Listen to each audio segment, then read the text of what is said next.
all, my name is Faiza Farooq and I am going to discuss the topic regulation of protein activity. In this topic, we will discuss what is the protein activity and how these protein activity change the rate of specific cellular pathway. कि ये protein activity जो regulate हो रही होती हैं वो cellular pathway को किस तरह चेंज करती हैं, किस तरह उस पर अफेक्ट कर रही होती हैं। रेगुलेट होने के लिए अदर मॉलिक्यूल या अदर प्रोटीन्स की ज़रूरत होती है।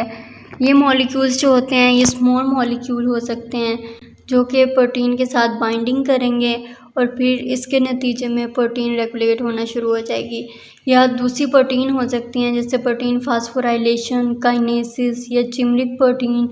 ये जब बाइंड करेंगे या एसोसिएट करेंगे प्रोटीन के साथ तो regulation of protein activity perform होगी। Then we will discuss what is the regulation of protein function, कि प्रोटीन फंक्शन की रेगुलेशन किस तरह हो रही होती है। प्रोटीन का सबसे जो क्रिटिकल फंक्शन है कि वो एक्टिविटी परफॉर्म करता है एज इंजाइम। इसकी जो एक्टिविटी होती है वो इंजाइम से सिमिलर होती है।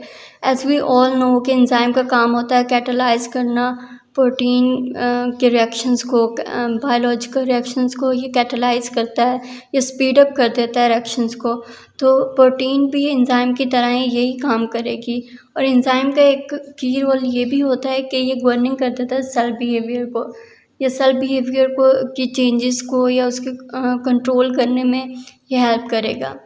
Now the question arise how the enzyme activity can be achieved और कैरीड आउट। एंजाइम की एक्टिविटी अचीव किस तरह होती है। इसके लिए हमें दो लेवल्स की ज़रूरत होती है।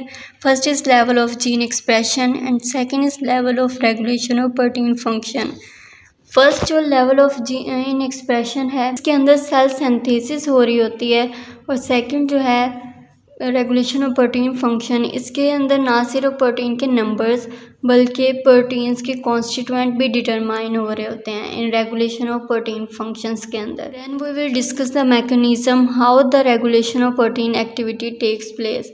तीन मैकेनिज्म हैं जिसके ज़रिए हम प्रोटीन की एक्टिविटी को रेगुलेट कर सकते हैं, जिसके अंदर फर्स्ट जो है वो है regulation by the small molecules, कि स्मॉल मॉलिक्यूल्स के ज़रिए प्रोटीन की रेगुलेशन किस तरह की जाती है।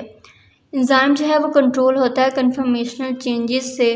जब ये कन्फर्मेशनल चेंजेस होंगी तो कैटालिटिक एक्टिविटी भी चेंज हो जाएगी। कैटालिटिक एक्टिविटी के चेंज होने के नतीजे में इन मैनी केसेस ये बाइंडिंग शुरू कर देगा स्मॉल मॉलिक्यूल्स के साथ। ये स्मॉल मॉलिक्यूल्स जो होते हैं ये अमाइनो एसिड भी हो सकते हैं, न्यूक्लियोटाइड भी हो सकते हैं। जब कैटालिटिक एक्टिविटी इनके साथ बाइंड हो जाएगी तो ये रेगुलेट करेगा प्रोटीन की एक्टिविटी को, और ये रेगुलेशन कंट्रोल कर रही होगी मेटाबॉलिक पाथवे को in feedback inhibition. Now feedback inhibition क्या होता है। फीडबैक इनहिबिशन एलोस्टेरिक रेगुलेशन की एक टाइप है जो कि इनहिबिट कर देती है एंजाइम की एक्टिविटी को। इसका काम होता है इनहिबिट करना, जैसे इसके नाम से ज़ाहिर है फीडबैक इनहिबिशन। इनहिबिट मतलब रोक देना, तो ये एंजाइम की एक्टिविटी को रोक देगी। Then regulation by the small molecule, इसकी एग्जांपल क्या होगी। इसकी एग्जांपल होगी बायोसिंथेटिक पाथवे। इसके अंदर जो एंड प्रोडक्ट होता है जो कि अमाइनो एसिड है, स्मॉल मॉलिक्यूल है, इसके ज़रिए भी regulation of protein activity perform हो रही हो। Then we will see what is the allosteric regulation. Steric regulation होता क्या है। Allo mean others and steric mean site. Other side mean कि इसका जो रेगुलेटरी साइट होती है वो एंजाइम की अदर साइड पे अटैच होगी, लेकिन ये कैटालिटिक साइट पे अटैच नहीं होगी, जिसके नतीजे में कैटालिटिक साइट जो है उसकी शेप चेंज हो जाएगी और कैटालिटिक एक्टिविटी भी चेंज होना शुरू हो जाएगी उसकी शेप की चेंज की वजह से। इसके एग्जांपल जो है वो है अस्पार्टेट ट्रांसकार्बामाइलेज, जो कंट्रोल करती है पाइरिमिडीन न्यूक्लियोटाइड को, और ये रेगुलेट हो रही होती है साइटिडीन ट्राइफॉस्फेट, जिसे हम CTP भी कहते हैं। Then we will see the structure of CTP, cytidine triphosphate. This is the structure of cytidine triphosphate. We will see the structure of aspartate transcarbamylase के ट्रांसकार्बामाइलेज के स्ट्रक्चर में क्या क्या चीज़ें मौजूद होती हैं। इसके अंदर 12 पॉलीपेप्टाइड चेन होती हैं along with 6 कैटालाइटिक सब यूनिट, 6 रेगुलेटरी सब यूनिट, और जब ये रेगुलेटरी सब यूनिट अस्पार्टेट ट्रांस कार्बामाइलेज का रेगुलेटरी सब यूनिट CTP के साथ अटैच होगा तो ये इंड्यूस कर देगा रीअरेंजमेंट ऑफ सब यूनिट को, सब यूनिट के रीअरेंजमेंट को इंक्रीज़ कर देगा, जिसके नतीजे में एंजाइम की एक्टिविटी जो होगी इनहिबिट हो जाएगी। लेकिन अगर रेगुलेटरी सब यूनिट अटैच नहीं होगा CTP के साथ तो एंजाइम एक्टिव रहेगा, लेकिन अगर CTP के साथ अटैच हो जाएगा तो ये एंजाइम एक्टिव नहीं रहेगा और इसकी एक्टिविटी जो है वो स्टॉप होना शुरू हो जाएगी। देन ट्रांसक्रिप्शन फैक्टर है, बहुत से ट्रांसक्रिप्शन फैक्टर जो हैं वो भी रेगुलेट हो रहे होते हैं by the binding of small molecules. Small molecules की बाइंडिंग से ट्रांसक्रिप्शन फैक्टर भी कंट्रोल हो रहे होते हैं। इसकी एग्जांपल है लैक्टोज। लैक्टोज जो है वो बाइंड होता है इकोलाई लैक रिप्रेसर के साथ। इकोलाई लैक रिप्रेसर के साथ ये जब बाइंड होगा तो ये कन्फर्मेशनल चेंजेस कर रहा होगा। मीन्स के कन्फर्मेशनल चेंजेस ये इसलिए करता है ताकि रिप्रेसर जो है वो DNA के साथ अटैच ना हो। इसकी एक और एग्जांपल है यूकैरियोटिक सेल के अंदर जो स्टेरॉयड हार्मोन होते हैं वो भी इसकी एग्जांपल के तौर पे लिए जाते हैं और इनका काम इनका फंक्शन सेम ही लैक्टोज जैसा होता है कि ये बाइंडिंग करता है ट्रांसक्रिप्शनल रेगुलेटरी प्रोटीन की। और देन थर्ड है regulation of EFTU by GTP binding. GTP binding के ज़रिए रेगुलेशन करना EFTU की। EFTU क्या होता है? EFTU जो होता है ये प्रोकैरियोटिक फैक्टर एलोंगेशन होता है। ये रिस्पॉन्सिबल होता है बाइंडिंग के लिए of amino acid transfer RNA ribosome के साथ। ये बाइंडिंग कर देता है अमाइनो एसिड ट्रांसफ़र RNA की राइबोसोम के साथ। Then we will see GTP bound form जो कि एक्टिव कन्फर्मेशन करती है और GTP बाउंड फॉर्म जो इनएक्टिव कन्फर्मेशन करती है। लेकिन जब ये दोनों मिल जाती हैं तो इनका फंक्शन क्या होता है? और जब GTP बाउंड फॉर्म किसी प्रोटीन के साथ बाइंड हो गई तो उसका फंक्शन क्या होगा, और जब GTP बाउंड फॉर्म अटैच होगी तो उसका फंक्शन क्या होगा। लेकिन जब दोनों अटैच होंगी तो उनका फंक्शन क्या होगा, अब हम उसे डिस्कस करते हैं। सबसे बेस्ट एग्जांपल है रास ओंसोगोन प्रोटीन। ये प्रोटीन है लेकिन जब ये GTP बाउंड फॉर्म के साथ अटैच होगी तो ये सेल डिवीजन काज कर देगी, लेकिन सेल डिवाइड होना शुरू हो जाएंगे अनडिफरेंशिएट, मतलब बहुत ज़्यादा सेल डिवाइड होना शुरू हो जाएंगे, जिसके नतीजे में म्यूटेशन काज होगी रास जीन के अंदर जो कि 15 किस्म के कैंसर काज कर देगी। कैंसर में यही होता है कि सेल की डिवीज़न अनडिफरेंशिएट होना शुरू हो जाती है, मतलब बहुत ज़्यादा सेल डिवाइड होना शुरू हो जाते हैं, जिसके नतीजे में कैंसर काज होता है। तो जब GTP बाउंड फॉर्म अटैच होगी रास प्रोटीन के साथ तो ये कैंसर काज कर देगा। लेकिन नॉर्मल रास प्रोटीन में दोनों alternate of GTP and GTP bound conformation होगी। जब दोनों अटैच होंगे तो नॉर्मल रास प्रोटीन फॉर्म होगी, लेकिन जब GTP बाउंड फॉर्म अकेली अटैच होगी तो सेल डिवाइड होंगे और कैंसर काज हो जाएगा। Will see the protein phosphorylation. इसके अंदर कोवलेंट बॉन्ड की एसोसिएशन नहीं मौजूद होती और इसकी बाइंडिंग रिवर्सिबल होती है। रिवर्सिबल मतलब कि इन्वायरमेंटल कंडीशंस की ये रिस्पॉन्स कर रही होती है। जैसे इन्वायरमेंटल कंडीशन चेंज होगी तो ये भी अपनी एक्टिविटी को चेंज करेगा और ये रेगुलेट हो रही होती है बाय द कोवलेंट मॉडिफिकेशन। और इसकी एग्जांपल है activation of enzyme by the proteolytic cleavage, या इसकी एग्जांपल है digestive enzyme, blood clotting protein, proteolysis.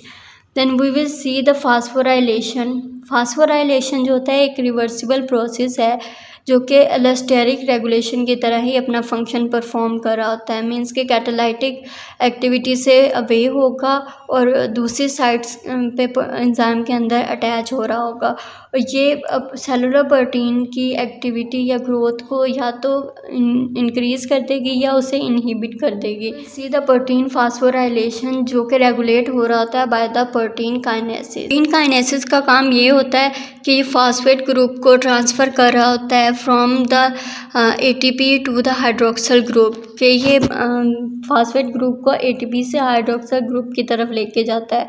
और इसकी जो एग्जांपल है सीरीन, थ्रेओनाइन, टायरोसिन रेजिड्यूज़, और जिस प्रोटीन के ज़रिए ये रेगुलेट हो रहे होते हैं उन्हें प्रोटीन सीरीन थ्रेओनिन काइनेसिस या प्रोटीन टायरोसिन काइनेसिस भी कहते हैं। प्रोटीन फास्फोटेसिस क्या होता है? ये रिवर्स प्रोसेस होता है प्रोटीन फास्फोराइलेशन का।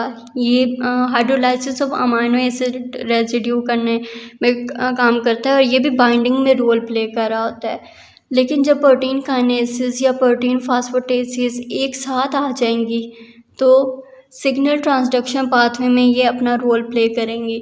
मींस कि इसके अंदर सिग्नल ट्रांसडक्शन पाथवे के अंदर जो काइनेसिस मौजूद होगा वो दूसरे काइनेसिस को भी एक्टिवेट करना शुरू कर देगा। नतीजे में सिग्नल डिटेक्ट होंगे, कन्फर्मेशनल चेंजेस होंगी, जिनके नतीजे में या तो ग्लाइकोजन मेटाबॉलिज्म को ये रेगुलेट करना शुरू कर देगा, जो कि एड फिशर और एड ग्रुप ने 1955 में इंट्रोड्यूस करवाया था।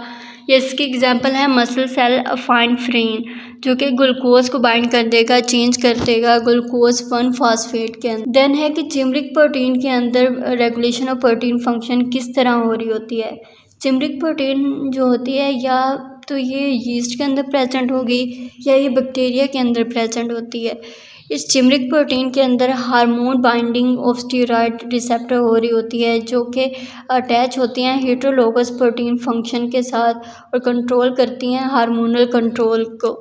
मतलब ये हार्मोन के कंट्रोल करने के लिए ये फंक्शन को परफॉर्म कर रही होती हैं। रिसेंट स्टडी की गई है चिमरिक प्रोटीन के बारे में, वो ये है कि रेगुलेटरी डोमेन जो है उसमें 5 डिफरेंट रिवर्सिबल मॉलिक्यूलर स्विचेस हैं जो कि पोस्ट ट्रांसलेशन रेगुलेशन के लिए यूज़ होती हैं और ये साइटोप्लाज्मिक या न्यूक्लियर मेम्ब्रेन के अंदर प्रेजेंट होती हैं। Nuclear protein like including kinesis, और ये जो है ये वर्टिबल सेल और बर्डिंग यीस्ट, ये दोनों के अंदर ये चिमरिक प्रोटीन वाला जो प्रोसेस है रेगुलेशन ऑफ प्रोटीन एक्टिविटी के लिए ये यूज़ हो रहा। Then we will discuss the protein interaction के जब दो प्रोटीन एक दूसरे के साथ इंटरेक्ट करती हैं तो उनका काम क्या होता है। जैसे कि प्रोटीन एंड प्रोटीन फास्फोराइलेशन एक दूसरे के साथ इंटरेक्ट करेंगी तो उनका क्या रिस्पॉन्स होगा।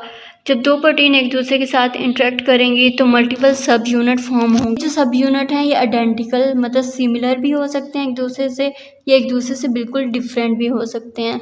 और जब प्रोटीन इंटरेक्शन होगी तो ये रेगुलेट करेगी प्रोटीन की एक्टिविटी को, अलोस्टेरिक एंजाइम को परफॉर्म करेगी जिसके अंदर ट्रांस कार्बामाइलेज मौजूद है, तो हम पहले डिस्कस करके आ चुके हैं।